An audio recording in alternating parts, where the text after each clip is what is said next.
This is lecture 3 for Pol Science 1 and you're watching By the Law.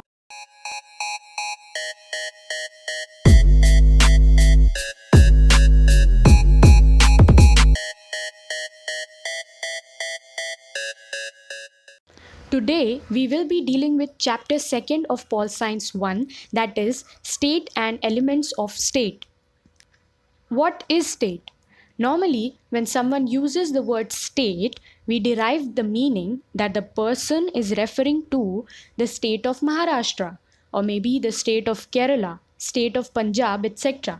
So layman के लिए state का meaning है एक country के अंदर आने वाले states.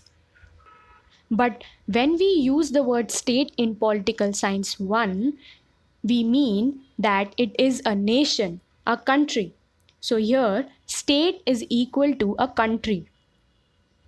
And nowadays, the word state is used as a synonym to words like government, nation, society, etc. So state is equal to a country or a nation. ये formula याद रखो so you will never forget its meaning. Now, the term state has been derived from the word status. An Italian political thinker Niccolo Machiavelli used this word status in his book The Prince in the 16th century. We will be studying his views on state with reference to this book in the 4th chapter soon. So this word status was first used by the Teutons. Teutons were a European tribe and the Greeks used the term polis, which had the same meaning. They referred to it as a city-state. So all these points are very important for the MCQ, so note them down. Now let's understand the meaning of the term state from the various definitions given by various political thinkers. We will read each definition and we will try to guess the elements or characteristics required to form a state. Alright, let's see the first definition. Aristotle has given the definition of state as state is a union of families and villages having for its end a perfect and self-sufficing life, by which we mean a happy and honorable life. So here Aristotle is emphasizing on the point that state is a union of families and villages. So we understand that it is very important to have a group of people to form a state.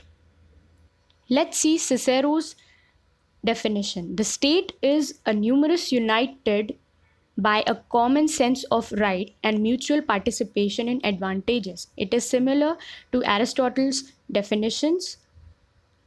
The third definition is given by Woodrow Wilson. State is people organized for law within a definite territory. Now, Woodrow Wilson's definition introduces a new point, that is a definite territory. So for forming a state, we need a group of people, as per Aristotle and Cicero's definition, who can live in a definite territory as per Woodrow Wilson's definition. So we come across two elements, that is a group of people and a definite territory. The word definite is very important here. Definite means a specific, already defined boundary of a particular state. Lastly, coming to H.J. Lasky's definition.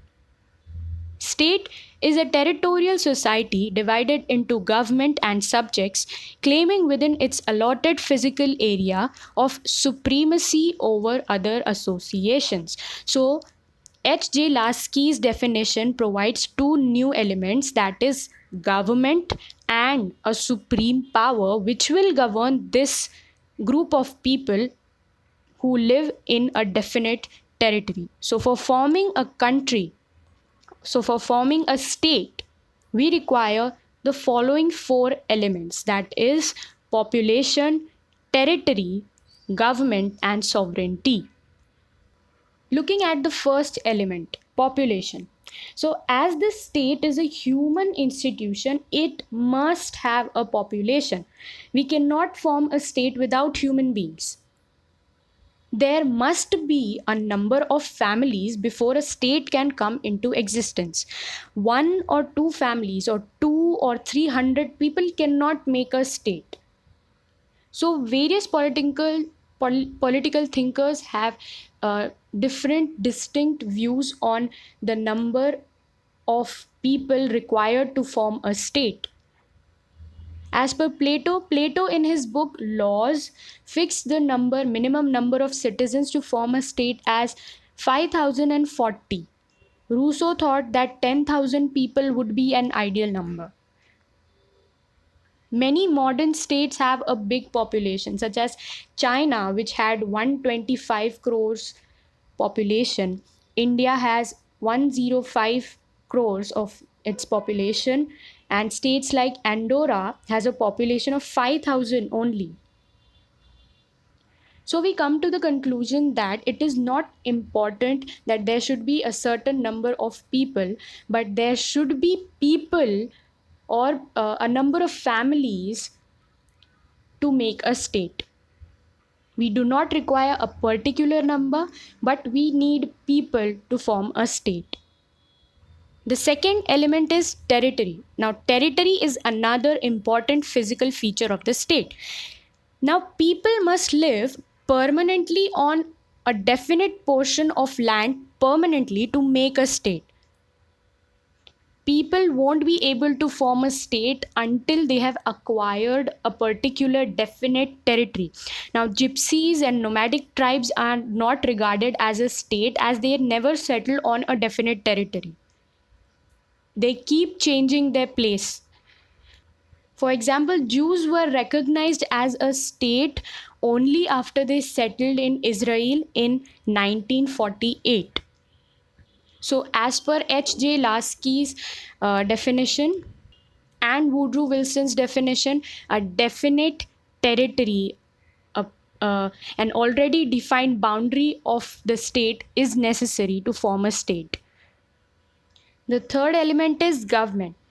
The state cannot exist in the absence of a government. Government is the political organization of the state set up to direct, regulate, and control the activities of the people living in that state and enable them to live together harmoniously and constructively to solve their common problems effectively. So it is important to have a government, have a ruling body. Government is the sum total of legislature, executive, and judiciary, as we have seen in the lecture of separation of powers. The last and the final element of state is sovereignty. Sovereignty is the most important element of the state. It is supremacy or the supreme power of the state.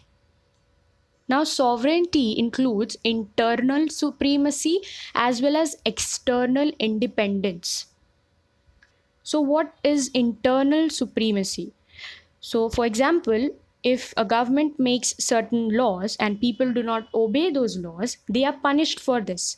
So, here the government is the supreme power internally. And external supremacy, external sovereignty means that the state is free, that the nation is free to make its own foreign policies without any external pressure. No other state will have the power to overpower this particular state. So, this is external sovereignty. So, we have completed chapter 2. You have understood the concepts now, and you just have to write all these points which I have explained in the slides. You have to write it in your answers as it is, and you will definitely score well.